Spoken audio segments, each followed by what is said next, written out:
Dans son bureau au ministère des Affaires étrangères, le porte-parole adjoint du gouvernement rwandais est très sollicité. Entre les coups de fil et les entretiens avec les journalistes, Alain Mukurarinda enchaîne pour présenter la réaction de son gouvernement face à l'amplification des tensions entre le Rwanda et la République démocratique du Congo. Les journalistes veulent savoir ce que le Rwanda compte faire après l'expulsion de son ambassadeur à Kinshasa. Le Rwanda garde toujours le cap.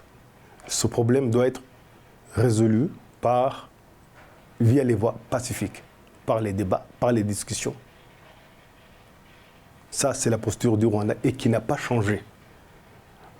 Parce que si on expulse l'ambassadeur et que le Rwanda fait la même chose, est-ce qu'on n'est pas dans l'escalade là?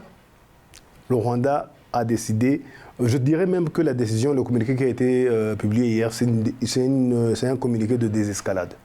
On ne va pas faire exactement la même chose.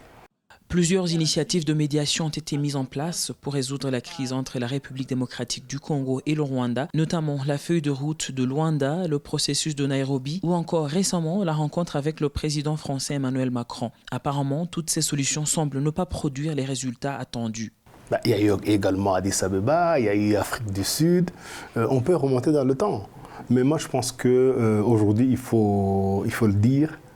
Il ne faut pas se cacher la vérité. Il y a un manque de volonté politique du côté des autorités congolaises. Aujourd'hui, il faut poser la question. Est-ce que ce qui a été proposé a été mis en application? Tant que ça n'a pas été mis en application, pourquoi voulez-vous qu'il y ait des solutions durables? Deuxièmement, qui est responsable en premier lieu de mettre les solutions proposées, de les appliquer? Est-ce que ce sont les pays limitrophes ou c'est le pays en question où il y a des problèmes?